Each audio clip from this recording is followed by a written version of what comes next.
laba qiso cajiib oo quraanka ku taala labaduba waa ina nuux iyo ina ibraahim qisadii nabi nuux inankiisa markii ummadiisa la halaagayay waa kii ilaahay ku lahaa doon samayso nuuxow adiga wixii ku raacana doontaa saar ehelkaagana doonta ugu yar inay fuulaan waa kii nabi nuux inankiisa u yeeray ku yidhi qaala yaa bunaya irkab macna walaa takun maca alkaafiriin qaala yaa bunaya inankaygi yaraayow irkab macna nala soo fuul walaa takun maca alkaafiriin kaafiriinta macooga ha noqon buu ka yidhi qaala sa'aawi ilaa jabalin yacsimunii min almaa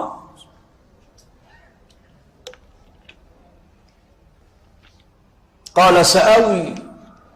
xataa aaba ma odhan baa la yidhi ilmo aabihii u yeedhay ilmo waalidkiisu u yeedhay oo markuu u yeedhay aabbo ama hooyo odhan waaya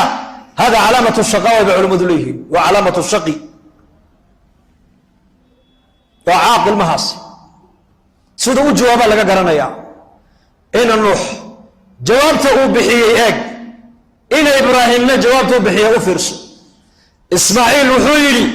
yaa abati ifcal maa tu'mar aabba amarka lagu amray buuxi buu ka yidhi laakiin nuux inankiisa wuxuu yidhi sa'aawi ilaa jabalin yacsimunii min almaa xataa aabba ma odhan baa la yidhi dhallinyaradaan sheegaya iyo ciddii waalidadoodu maanta ay nool yihiinow waalidkaagu markuu kuu yeedho hadday hooya ku yeedhana hooye macaanay dheh hee hooye macaanay hadduu aabbahaa kula hadlana hee aabba macaano dheh waa ilaa haddaad how tirahdid keliya how maxaa tidhi hada calaamatu caaqul waalidayn weeyaan nuux inankiisa badbaado ugu yeerayaa inankiina badbaadadii u iska diido wuxuu yidhi buurtaasan biyaha ka fuulayaa faxaala baynahuma almawju fakaana min almughraqiin baa ilaahay yidhi iyakoo labadooda hadalka isweydaarsanayaan reerkii mawjadihii duufaanka ayaa dhex maray deedna inankiisi waxaa ilaahay ka yeela kuwii qarriqmay kuwii kana waxaa lagu yidhi inii araa fi lmanaami anii adbaxuka fandur maada taraa waxaan ku manaamay anoo ku biraynaya sida neefka xoolaha loo bireeyo ee aabba maxay kula tahay buu ka yidhi qaala yaa abati ifcal maa tu'mar satajidunii in shaa allahu min alsaabiriin aabba amarka ilaahay buuxi oo yeel aniga hadday noqotona waxaad heli doontaa inaan ka mid ahay kuwa saabiriinta adkayste labada aabba maaha bay culimmadu leeyihiin maaha labada waalid labada aabba mahayna waa labada hooye ayaa kala duwan ina nuuxna waxaa soo tarbiyadaysay hooyo ilaahay cilaaqa aan la lahayn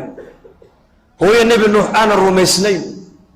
hooyo gaalnimadeeda qarsanaysay oo inankeyga ku lahayd odaygan qaylaya warkiisa ha maqline hora danahaaga qabso ismaaciilna waxaa soo tarbiyadaysay hooyo tidhi markii cillada lagaga dhaqaaqay tidhi ilaahayna dayici maayo ibraahim oo da iska soco laanna ilmaha baa la yidhi inta badan